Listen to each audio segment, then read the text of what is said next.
மற்ற நாடுகள்ல வேகமாய் பரவின சுவிசேஷம் இந்தியாவில் பரவவில்லை. அதான் பைபிள் சொல்லுது, அன்பின் குமாரனுடைய ராஜ்யத்துக்கு உட்படுத்த போகிறவர் சொல்ல உட்படுத்தினவர். என்னுடையதெல்லாம் இப்போ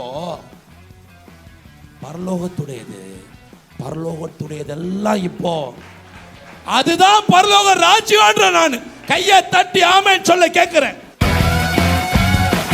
நல்லா கவனிங்க. காஸ்பல் நான் இப்படி சொல்றேன் பாருங்க. அதாவது மற்ற நாடுகள்ல வேகமாய் பரவின சுவிசேஷம் இந்தியாவில் பரவவில்லை. ரொம்ப சோகமான ஒரு விஷயம் இது. ஆமா, ஏன் பரவல? என்ன ஆமா என்ன சொன்ன தப்பாயிடும். ஆமா, ஏற்கனவே நம்மளை திட்டவங்க கொஞ்சம் நிறைய பேர் இருக்கிறான். அதனால சொன்ன தப்பாயிரமேன்றதுனால கண்ட்ரோல் பண்ண வேண்டியது இருக்கு. ஆமா, கவனிங்க. ஏன் பரவல அப்படின்னா, நான் எப்பயுமே ஒரு உதாரணம், எனக்கு ரொம்ப பிடிச்ச உதாரணம் ஒன்று இருக்கு. அமெரிக்கா கிறிஸ்தவ நாடாய் மாறினது. நிறைய கான்ட்ரவர்சிகள் புக்கெல்லாம் இப்போ வருது, நான் பார்க்குறேன். ஆனால் அமெரிக்கா கிறிஸ்தவ நாடாய் மாறுவதற்கு சுவிசேஷம் போய் 50 வருஷம் தான் சார் தேவைப்பட்டுச்சு. 50 வருஷத்தில் முழு தேசமும் கிறிஸ்தவ தேசம் ஆயிட்டு. என்ன ஆயிட்டு? சத்தமாக சொல்லுங்க, என்ன ஆயிட்டு? அப்புறம் வேலைக்கு போயிட்டான், அப்புறம் பாவம் செய்கிறான், அதெல்லாம் அப்புறம். ஆனால் சுவிசேஷத்துடைய பவரை கவனிக்கணும். முழு தேசமும் கிறிஸ்தவ தேசம் என்று அறிவிக்கப்பட்டது. நல்ல ஆமென் சொல்ல கேட்கிறேன். அல்லேலூயா. இன்னும் சொல்லணும்னா, நம்மை விட மிக்ஸ்டு கல்ச்சர்ஸை கொஞ்சம் வருஷங்களுக்கு முன்னாடி ஆபிரகாம் லிங்கன் பீரியட்லாம் மிக்ஸ்டு கல்ச்சர், அதாவது என்ன சொல்றது, தாராளத்துவம், அப்புறம் நிறைய இந்த கலாச்சார பிணைப்புகள், இதெல்லாம் வரவேற்ற நாடு அமெரிக்கா. ஆனால் அந்த நாடு மிக மேலே உயர்ந்ததுக்கு காரணம் என்னன்னா, சுவிசேஷம் உயர உயர அதுவும் உயர்ந்துச்சு. நல்லா கையை உயர்த்தி ஆமென்னு சொல்ல மாட்டேன். இந்த பிரிட்டன் மகாராணி இருக்காங்களே, அவங்களுடைய எனக்கு தெரிஞ்சு கடைசி சந்திப்பு, பத்திரிகையாளர்கள் சந்திப்புக்கு முன்னாடி சந்திப்பில் அவங்க அந்த ஃபங்க்ஷனில் பேசும்போது சொன்னாங்க, we are all barbarians, நாங்கள்லாம் காட்டுவாசிகள், ஒரு சாதாரண காட்டு ஏரியாவை ஆளுகை செஞ்சிட்டு இருந்தோம், கர்த்தர் எங்களை சந்தித்ததுனால இவ்வளோ பெரிய தேசமாய் மாறணும்னாங்க. ஒரு ஆமென் சொல்லுங்க, சத்தமாக சொல்ல கேட்குறேன். அவனை பற்றி தப்பாகவே நம்ம பாட்டோம்ல, அதனால் நமக்கு சரியாக பார்க்க தெரியாது. ஆமாம், கவனிங்க. அப்போது சுவிசேஷம் ஏன் இந்தியாவில் இப்பயும் 2%, 3%, கொஞ்சம் பேர் போய் கேட்டால் 7% நம்ம இருக்கிறோம். என்ன சாதிச்சிட்டேன்? 7% இருந்தால் கூட என்ன சாதிச்சு கிழிச்சிட்டேன்ற நான் ஒன்றும் சாதிக்கல. மெஜாரிட்டிக்கு நம்ம இன்னும் வரலை. ஒரு ஆமென். இன்னைக்கு ட்ரம்ப் ஜெயிச்சிட்டார்னு குதிக்கிறோமே, ட்ரம்ப் ஜெயிச்சிட்டார்னு சொல்றோம். என்ன, ஏன் ஜெயிச்சாரு? காரணம் என்ன ஜெயிச்சாரு? எவ்வளவு மிக்ஸ்டு கல்ச்சர் அங்கே, அதாவது கலாச்சாரத்து நிறைய மிக்சரான இந்தியர்கள், அங்கே இங்கே நிறைய வெளிநாட்டுக்காரங்க அங்கே ஓட்டு போடுற உரிமை இருந்தாலும் கிறிஸ்தவர்கள் மெஜாரிட்டியாக இருக்கிறதுனால ஜெயிச்சார். அதுவே தப்பு, அப்படி இருக்கக்கூடாது. இருந்தாலும் ஓகே, கிறிஸ்தவர்கள் மெஜாரிட்டியாக இருக்கிறனால ஒரு ஆமென் சொல்ல கேட்குறேன். அல்லேலூயா. இங்கே ஏன் மோடி ஜெயிக்கிறாரு? ஏன் ஜெயிக்கிறாரு? நல்லது செஞ்சனாலயா? ஒரு நல்லது கூட நடக்கல சார். நயா பைசா நன்மை கூட நடக்கல. இருந்தா என்ன, போனா என்ன இருக்கு நமக்கு. நம்ம தமிழ்நாட்டில் எம்பி எலெக்ஷன் நடக்கும்போது என்ன ஆயிட்டுன்னா, ஓட் போலிங்க 60% கீழே. அப்போனா 44% பேர் எங்கேயோ ஊர் சுத்த போயிட்டான். ஓட்டை போட பிடிக்கல அவனுக்கு. இவனுக்கெல்லாம் ஓட்டு போட்டு என்ன செய்யணும்? ஏன்னா அவனையும் பிடிக்கல, இவனையும் பிடிக்கல. சோத்திரம் கர்த்தாவே, வாய்க்கு கடிவாளத்தை போடுவீராக. ஆமா, எவனையும் பிடிக்க மாட்டேது, ஓட்டே போட மாட்டான்னு போயிட்டான். அவன் ஊருக்கு போயிட்டான். ஊருக்கு இருக்கு. அன்னைக்கு பார்த்தா IPL மேட்ச் நடக்குது. கேட்டாடா? ஆமா, எங்க நடக்குது தெரியுமா? லக்னோவில் நடக்குது. எல்லாம் CSK பணியோட அங்கே ஃபுல்லாக உட்காந்துக்கிறான். அங்கே ஒரே மஞ்சளாக இருக்கு. பார்த்தா, டேய் என்னடா ஓட்டு போடாமல் இங்கே வந்து உட்காந்துருக்கீங்க அப்படின்னா, சார் ஓட்டாவது ஏதாவது சார், அவனுங்க ஃபுல்லாக ஆடுறதுக்கு நம்ம ஓட்டு போடணுமா அப்படின்றானுங்க. ஏன் காரணம் என்ன? கவனி. ஏன் ஓட்டு போட்டாலும் அவன் தான் ஜெயிக்க போறான்னு தெரிஞ்சிச்சு. ராமன் சொல்லுங்க, ஓட்டு போட்டாலும் பிரயோஜனம் இல்லை. ஏன்னா அவன் தான், ஏன்னா மெஜாரிட்டி யார் தான் இருக்கான்? நம்ம ஆளுங்களாம் ஜோம்படா ஸ்தோத்திரம் ஆண்டவரே, போய் எல்லாம் சுவிசேஷத்தை சொல்லி கிறிஸ்தவனா மாத்துக்கடா. ஆமாம், கூடாரத்தை போட்டு ஜோம் பண்ணிட்டு இருக்கானுங்க, கொஞ்சம் கூட அறிவு இல்லாமல். ஆமாம், போய் சுவிசேஷத்தை சொல்லி ஜனங்களை மாத்துறத விட்டுட்டு ஜனங்களுக்குள்ள சுவிசேஷம் போனால் ஜனங்க ரட்சிக்கப்படுவாங்க, மாற்றம் வரும். ஒரு ஆமென் சொல்லுங்க. 20 வருஷமா தமிழ்நாட்டுக்கு பிடிச்ச சாபக்கேடு. 20 வருஷமா நான் சொல்றேன், எழுதி வச்சுங்க. 20 வருஷமா, 15 வருஷமா, ஹைலைட்டடா 15 வருஷமா தமிழ்நாடுடைய சாபக்கேடு. எல்லாம் கூடாரமா போட்டு ஜோம் பண்ணிட்டு இருக்கான். ஜெபம் பண்ணி முடிச்சோன்னு சாப்பிட்டு தூங்குறான், நல்லா தொப்பையை போட்டு. ஒரு ஆமென் சொல்லுங்க. உண்மையாதான் ஆண்டவர் அப்படின்றான். ஆமா, எல்லாம் எல்லாம் என்ன சுவிசேஷம் சொல்ல பைபிள் சொல்லுது, go preach the gospel then they will be saved. ஆமா, இது வரையும் போதும். இப்போ நம்ம ராஜ்யத்துக்குள்ள போயிடலாம். ஆமா, அதுக்கப்புறம் போனால் சார் நல்லா இருக்காது, நம்ம பிரசங்கம் மாறிடும். கையை பக்கத்தை தட்டி நல்லா காதை திறந்து கேளுன்னு சொல்லுங்க. அல்லேலூயா. எப்போ மாறும் தெரியுமா? என்னைக்கு சுவிசேஷம் பேசப்படுகிறதோ, go preach the gospel then they will be saved. போய் சுவிசேஷத்தை அறிவி, அப்பொழுது அவர்கள் ரட்சிக்கப்படுவார்கள். ஆமென் சொல்லுங்க. இங்க என்ன தெரியுமா சாபக்கேடு? சுவிசேஷம்லாம் சொன்னா சரியான சுவிசேஷம் சொல்லல, அதான் பிரச்சனை. பாருங்க, கவனிங்க. நான் உங்களுக்கு வேற யாரையும் காட்டல, இயேசுவை காட்டுறேன். பைபிள்ல இருந்து இயேசு என்ன செஞ்சாருன்னு காட்டுறேன். கவனிங்க. இயேசு அவர் பிரசங்கம் பண்ண தொடங்கின உடனே எப்படி தொடங்குறாருன்னா, நான் நினைக்கிறேன் மத்தேயு 4 நினைக்கிறேன், வீட்டில் வாசிங்க, நேரம்ல நிறைய வசனம் இருக்கு. அவர் தொடங்கும் போது எப்படி தொடங்குறாரு? பரலோக ராஜ்யம், சத்தமா சொல்லுங்க சார், அத பரலோக ராஜ்யம் சமீபமாய் இருக்கிறது. மனம் ஆரம்பிக்கும் போது எதை பத்தி ஆரம்பிக்கிறாரு? Kingdom of heaven it is at hand. அது உங்களுடைய கை கிட்ட வந்துருச்சு, எட்டி பிடிக்கிற தூரத்தில் இருக்கு, உடனே மனம் திரும்புன்றார். ஒரு ஆமென் சொல்லுங்க. ஏன்னா பாருங்க, அவருடைய ஊழியம் முழுக்க அவருடைய உவமைகள் எத்தனை உவமை பாருங்க. வளைய ஒரு பரலோக ராஜ்யம் வலைக்கு ஒப்பா இருக்கிறது, பரலோக ராஜ்யம் நல்ல நிலத்துக்கு ஒப்பா இருக்கிறது, பரலோக ராஜ்யம் விதைக்கு ஒப்பா இருக்கிறது, பரலோக ராஜ்யம் என்னது, இது பொக்கிஷம் இருக்கிற ஒரு அந்த புதையில் இருக்கிற நிலத்துக்கு ஒப்பா. இப்படி எல்லா உவமையில பாதி உவமை பரலோக ராஜ்யம் பரலோக ராஜ்யம் பரலோக ராஜ்யம் தான். ஒரு ஆமென் சொல்லுங்க. ஏன்னா பரலோக ராஜ்யம் ஒரு நாள் எழுத்தின்படி இங்க வரும், ஆனா பரலோக ராஜ்யம் உடனே வரப்போகுது. எப்போ தெரியுமா? இயேசு கிறிஸ்து சிலுவையில் மரணம் அடைந்த உடனே இமிடியேட் எஃபெக்ட்ல அது நடக்க போகுது. ஒரு ஆமென் சொல்ல கேட்கிறேன். அதனால அதை பத்தியே பேசுறார். அவரு உயிரோடு இருந்த காலங்களில், ஊழியம் செஞ்ச காலங்களில் பரலோக ராஜ்யத்தை பேசுறாரு. சிலுவைக்கு போறாரு, அங்கேயும் பரலோக ராஜ்யத்தை பேசுறாரு. உயிர் தெழுறார், அப்புறம் பரலோக ராஜ்யத்தை பேசுறார். 40 நாட்கள் சீஷர்களோடு இருந்தார். பைபிள் சொல்லுது, அவர் பரலோக ராஜ்யத்தை குறித்து அவர்களிடத்தில் சொல்லி கொடுத்து அதற்கு பிறகு பரமேறினார். கையை நல்லா தட்டி ஆமென் சொல்ல கேட்கிறேன்.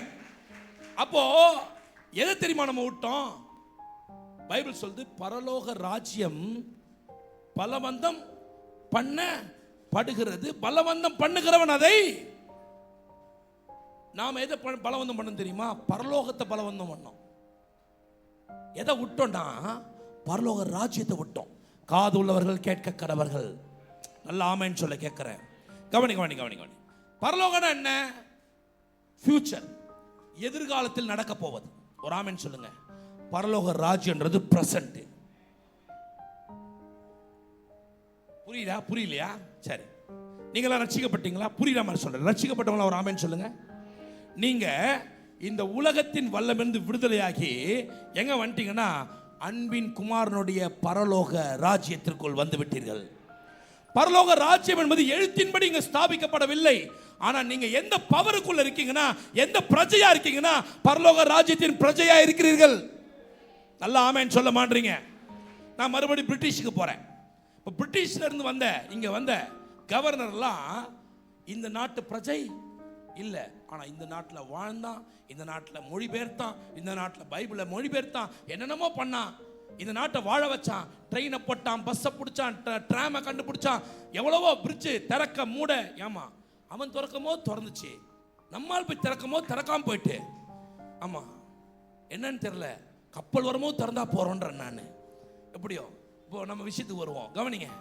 ஆமாம், புரிந்தவர்கள் பாக்கியவான். நியூஸ் தான் பார்க்கறல நிறைய பேர், அதனால் ஆமாம் நியூஸ் பார்க்கறதுனால தான் புரியும் நான் சொல்கிறது.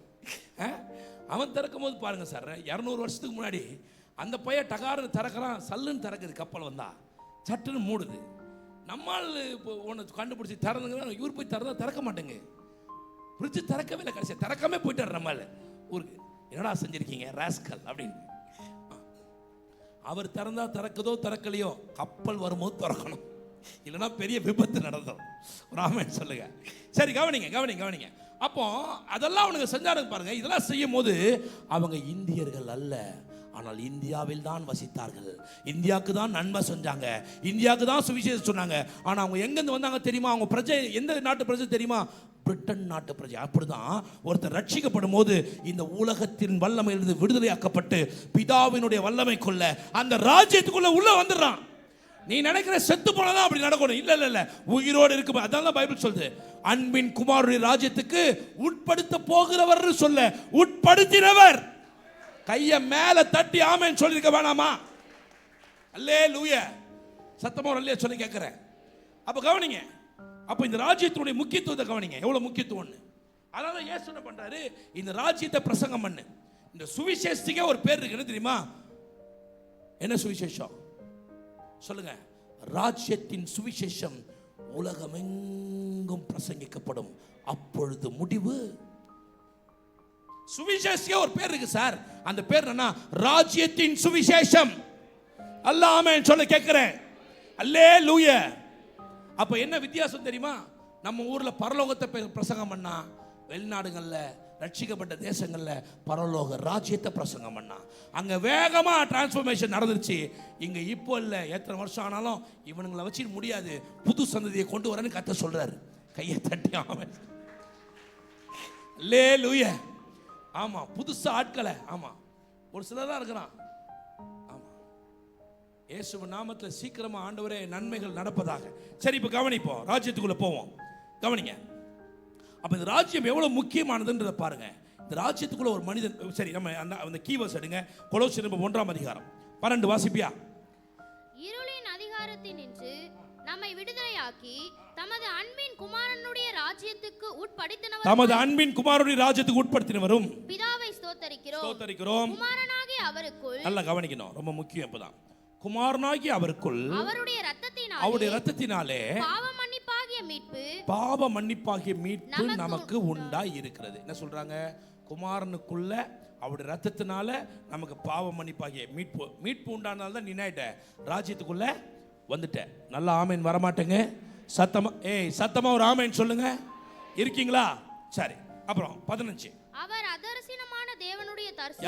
யார் இவரு குமாரன் இயேசு. அவர் யாருன்னா அதரிசனமான தேவனுடைய தற்ஸ்வரூபமும் சர்வ சிருஷ்டிக்கும் முந்தின பேரும் ஆனவர். என்ன சொல்றாங்க? அவர்தான் தேவன், தேவனுடைய முகம் அவர்தான். He is the face of God அப்படி சொல்றாங்க. சகலமும் அவர்தான் என்ன பண்ணாரு? சிருஷ்டித்த. அதுக்கு முந்தினவர் அவர்தான், அவர்தான் முதல் ஃபர்ஸ்ட். அப்புறம் ஏனென்றால் அவருக்குள் சகலமும் சிருஷ்டிக்கப்பட்டது, பரலோகத்தில் உள்ளவைகளும் பூலோகத்தில் உள்ளவைகளும் காணப்படுகிறவைகள். எங்கூட எல்லாரும் சொல்லுங்க, காணப்படுகிறவைகள். சத்தமா சொல்லுங்க, காணப்படுகிறவைகள் காணப்படாதவைகளுமாக சகல வஸ்துக்களும். இருமா, எல்லாம் சொல்லுங்க, சகல. சத்தமா, சகல வஸ்துக்களும், சிங்காசனங்கள் ஆனாலும் கர்த்தத்துவங்கள் ஆனாலும் அதிகாரங்கள் ஆனாலும், கூட சொல்லுங்க அதிகாரங்கள் ஆனாலும் சகலமும் அவரை கொண்டு அவருக்கென்று சிருஷ்டிக்கப்பட்டது. கையை நல்லா தட்டி ஒரு ஆமென் சொல்லாமா? உன்னை ரட்சித்தார்ல, எனக்கு கவனி, எனக்கு உன்னை ரட்சித்தார்ல ஒருத்தர். அவரு உன்னை இந்த உலகத்தின் பிரபஞ்சத்திலிருந்து விடுதலையாக்கி அன்பின் குமாரனுடைய ராஜ்யத்துக்குள்ள கொண்டு வந்துட்டாராம். என்னை கவனிக்கணும். அவர் என்ன எப்படிப்பட்டவர் தெரியுமா? சகலத்தையும், எப்படி? காணப்படுகிறவைகள் காணப்படாதவைகள் சகல வஸ்துக்கள் சிங்காசனங்கள் கர்த்தத்துவங்கள் அதிகாரங்கள் சகலமும் எல்லாமே அவரு கொண்டு அவருக்காக தான் சிருஷ்டிக்கப்பட்டுச்சு. நல்லா ஆமென் சொல்ல கேட்கிறேன். சத்தமா ஆமென் சொல்ல கேட்கிறேன். நான் இப்படி சொல்றேன், நீ எது வேணும்னு நினைக்கிறியோ அது அவர் தான் சிருஷ்டித்திருக்கிறார். நீ எதெல்லாம் பார்த்து பயப்படுறியோ அதெல்லாம் கூட அவர் தான் சிருஷ்டித்திருக்கிறார். அவரை தாண்டி ஒன்னும் நடக்காது. நல்லா சொல்லிருக்க வேணாமா? சத்தமா சொல்லுங்க, நடக்காது. ஆமென். கீழே வாசிமா. அவர் எல்லாவற்றுக்கும் முந்தினவர், எல்லாம் அவருக்குள் நிலைத்திருக்கிறது. அவரே சபையாகிய சரீரத்திற்கு தலையானவர், எல்லாவற்றிலும் முதல்வராய் இருக்கும்படி அவரே ஆதியும் மரித்தோரிலிருந்து எழுந்த முதற் பேருமானவர். பாருங்க, இதெல்லாம் எப்படி சொல்லிட்டாங்க? மரித்தோரிலிருந்து எழுந்த முதல் பேரு அவர்தான், ஆதி, இதெல்லாம் சொல்லிட்டாங்க இல்லையா? பாருங்க, அப்புறம் சகல பரிபூர்ணமும் அவருக்குள் வாசமாய் இருக்கவும். எல்லாரும் சொல்லுங்க, சகல பரிபூர்ணமும் எல்லாரும் சொல்லணும், என்னங்க ராஜ்யத்தை பற்றி தானே பேசுகிறோம். ஏய் கவனிக்கணும், என்ன கவனிக்கணும். கவனிக்கலாம், நீ ஒரு பெரிய மேட்டரை மிஸ் பண்ணிடுவேன். ஆமாம், பாருங்க எப்படி சொல்றாரு பாருங்க.